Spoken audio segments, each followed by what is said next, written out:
जादुई छड़ी।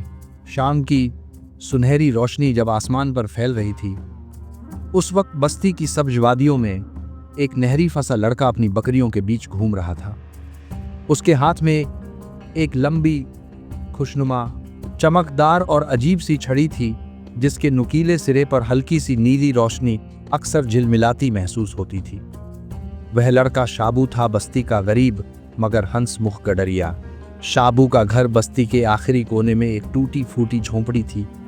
उसके माता पिता बरसों पहले दुनिया से रुखसत हो चुके थे और बकरियों का यह छोटा सा रेवड़ उसकी मेहनत और रोजी का एकमात्र जरिया था। मगर शाबू गम नहीं करता था। वह हर वक्त खुश के बड़े गर्दे के 12 धारा से मार्चेंट बेबी कल रहता, हर एक की मदद करता और उसकी आवाज में ऐसी नरमी थी कि बकरियां भी उसके बुलाने पर फौरन दौड़ पड़ती थी। मगर सबसे हैरान करने वाली चीज उसकी छड़ी थी। कोई नहीं जानता था कि यह छड़ी कहां से आई, किसने उसे दी और इसमें ऐसा क्या भेद छुपा है कि बकरियां शाबू के इशारे से फौरन एक जगह जमा हो जाती। जंगल के दरिंदे इस झाड़ फूक से जैसे डर जाते और यहाँ तक कि पेड़ों के पत्ते भी इस छड़ी के हल्के से घुमाव पर बारिश की तरह गिरते। बस्ती के लोग अक्सर कहने लगे थे, शाबू के पास कोई जादू है, वरना ऐसा कैसे हो सकता है। नहीं नहीं, ये अल्लाह का खास करम है। हो ना हो छड़ी में कोई राज है। लेकिन शाबू किसी बात का जवाब न देता, बस मुस्कुराकर कहता, छड़ी तो बस छड़ी है, असली ताकत नीयत की होती है। उसी बस्ती में एक शख्स था, बिन खलफ, जिसके पास विशाल जमीनें, सैकड़ों मवेशी और बड़े बड़े हवेलियों जैसे घर थे। उसका तकब्बुर उसकी दौलत से भी उभर हुआ था। बस्ती वाले उससे डरते थे क्योंकि बिन खलफ किसी की बात आसानी से न मानता, न किसी पर एहसान करता था। लेकिन अजीब बात यह थी कि बिन खलफ शाबू को पसंद नहीं करता था। वजह शायद यह थी कि शाबू गरीब होते हुए भी मुतमिन था, खुश था और बस्ती वाले उससे मोहब्बत करते थे। जबकि बिन खलफ के पास सब कुछ होने के बावजूद दिल में एक खला था जिसे वो कभी पूरा न कर पाया। एक दिन बिन खलफ ने दूर से शाबू को देखा कि वह अपनी बकरियों को एक अजीब अंदाज से इशारा कर रहा है और बकरियां कतार बनाकर चलने लगती हैं। उसके दिल में हसद की चिंगारी भड़क उठी। यह लड़का आखिर कौन सा जादू करता है, बिन खलफर बड़बड़ाया। उसी रात उसने अपने नौकरों से कहा, मुझे कल तक इस लड़के और उसकी छड़ी का पूरा भेद चाहिए। मगर नौकरों को क्या मिलता? शाबू तो दिन भर खुले मैदानों में नजर आता और रात अकेला अपनी झोंपड़ी में गुजार देता।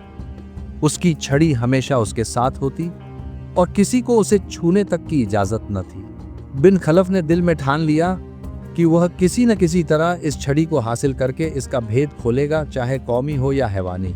एक दिन जब शाबू जंगल के किनारे बकरियां चरा रहा था, उसे एक बूढ़ी औरत दिखाई दी। वह बहुत कमजोर, थकी हुई और भूखी लग रही थी।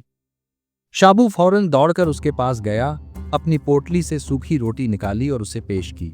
बूढ़ी औरत ने रोटी खाते हुए कहा, शाबू, तुम्हारी नीयत दुनिया की सबसे खूबसूरत चीज है।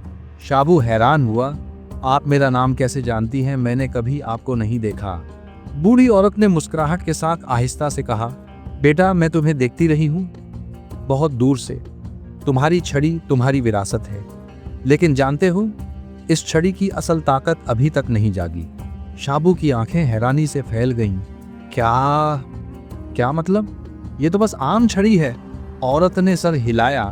नहीं बेटा, ये आम नहीं, ये तुम्हारे कबीले की अमानत है।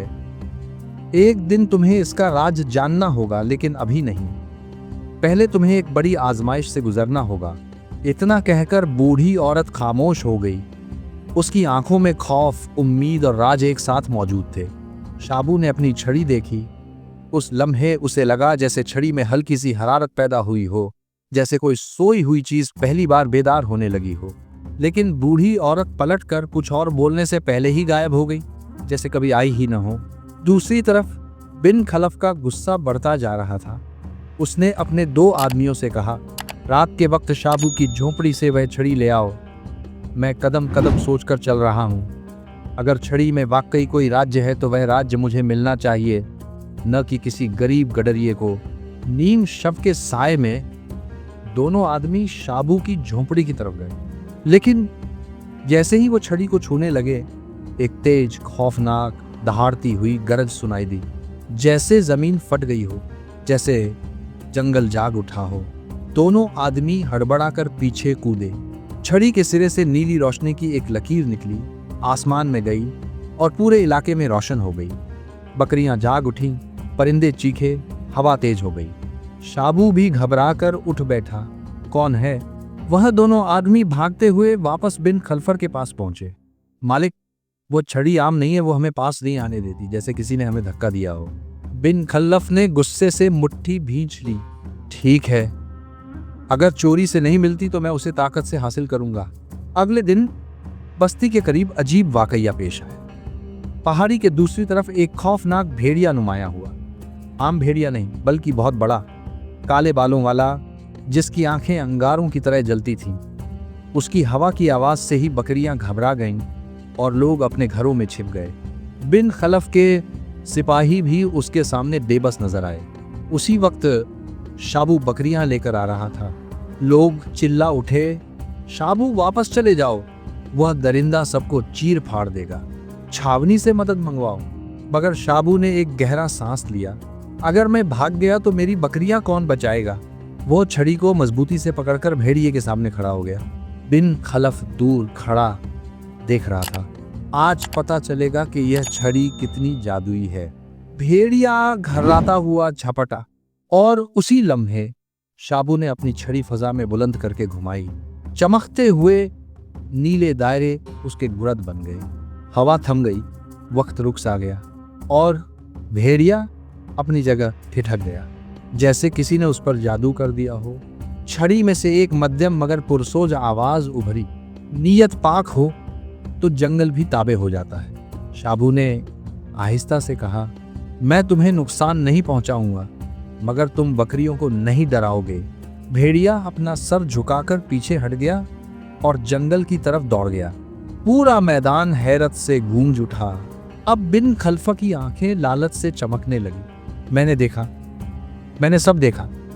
ये छड़ी मुझे चाहिए। इसकी ताकत से मैं पूरी बस्ती, पूरा मुल्क, सब कुछ अपने कंट्रोल में कर सकता हूं। उसी रात उसने शाबू को पैगाम भेजा, शाबू, मैं तुम्हारी छड़ी के बदले तुम्हें सोना, जमीनें और एक बड़ी हवेली दूंगा। तुम्हारी गरीबी खत्म हो जाएगी। शाबू ने अदब से जवाब दिया, बिन खलफा साहब, मैं तो सिर्फ एक गडरिया हूं। छड़ी मेरे लिए ताकत नहीं, जिम्मेदारी है। मैं उसे बेच भी नहीं सकता और न छोड़ सकता हूं। ये मेरे खानदान की निशानी है। बिन खलफा ने मुट्ठियां भींच लीं। अच्छा, तो तुम इनकार करते हो? फिर कल मैं खुद तुमसे ये छड़ी ले लूंगा, चाहे तुम्हारी मर्जी हो या ना हो। बिन खलफ अपनी 30 सिपाहियों के साथ रात को शाबू की तरफ बढ़ा, मगर जैसे ही वह झोंपड़ी के करीब पहुंचे, जमीन हिलने लगी, हवा तूफान की तरह चलने लगी, पेड़ों से पत्ते बारिश की तरह गिरने लगे और छड़ी खुद ब खुद रोशन हो गई। शाबू बाहर निकला, मगर इस बार वो डरा हुआ नहीं था। उसकी आंखों में एक अलग वकार था, एक नई ताकत। बिन खलफ साहब, वापस चले जाए, ये छड़ी आपकी नहीं है। बिन खलफ गरजाया, यह फैसला मैं करूंगा। उसने सिपाहियों को आगे बढ़ने का हुक्म दिया। सिपाही जैसे ही आगे बढ़े, छड़ी ने एक गहरी आवाज पैदा की, जैसे पहाड़ बोल रहा हो। ताकत किसी की गुलाम नहीं, नीयत की पाबंद होती है। नीली रोशनी की एक लहर सिपाहियों की तरफ गई और वह सब पीछे गिर पड़े, मगर जख्मी नहीं हुए, सिर्फ फसकते में आ गए थे। बिन खलफ का गुरु टूट गया। वो कांपती आवाज में बोला, ये आखिर है क्या?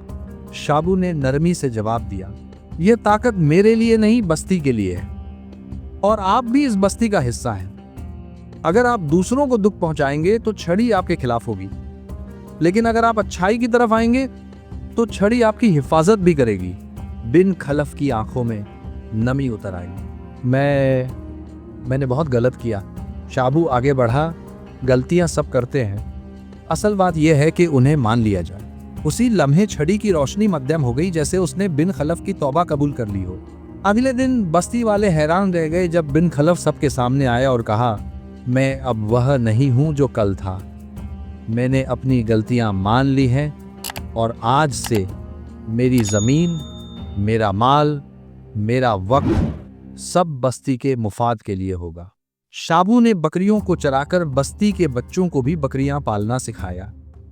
बिन खलफ ने उसके लिए एक नई झोंपड़ी नहीं बल्कि एक खूबसूरत घर बनवाया, मगर शाबू ने कहा, मुझे सादगी में सुकून मिलता है। वक्त गुजरता रहा, बस्ती खुशहाल होती गई और शाबू की छड़ी अब भी उसी रोशनी से जगमगाती थी। मगर शाबू जानता था कि असली ताकत छड़ी में नहीं, नियत, रहम दिली और सच्चाई में होती है। बस्ती वाले उसे आज भी याद रखते हैं।